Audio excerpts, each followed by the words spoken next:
Programmer autrement les vols de Tello. Dans les exemples précédents, nous avons réalisé des mouvements un à un, déclenchés par l'appui sur une touche. Mais sachez que vous pouvez programmer tout un parcours dès le lancement du programme. Souvenez-vous, lorsque l'on cliquait sur le bloc « Décoller », le drone décollait tout de suite.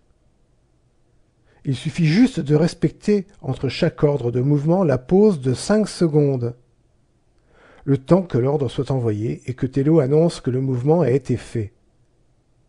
Ce temps de 5 secondes est réglé dans le fichier tello.js que l'on envoie souvent en arrière-plan.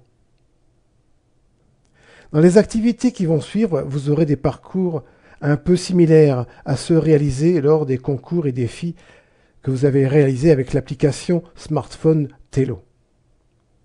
Ces pilotages avec Scratch se feront au clavier et d'autres pilotages devront être faits en pilote programmé, avec tout un parcours prévu à l'avance dont les déplacements seront paramétrés en centimètres. Vous retrouverez bien sûr les anneaux de couleur et les cônes en plastique jaune pour faire des parcours. Les déplacements de Tello ne sont pas hyper précis au centimètre près. Et il se peut que lors d'un grand parcours, il n'arrive pas tout à fait au point théoriquement souhaité. Il faudra dans ce cas rectifier le programme en fonction de ces imprécisions. L'animation qui suit va vous apprendre à réaliser des copies d'écran de Scratch afin de coller les images de vos programmes dans les documents à rendre au professeur au cours des activités de fin de séquence.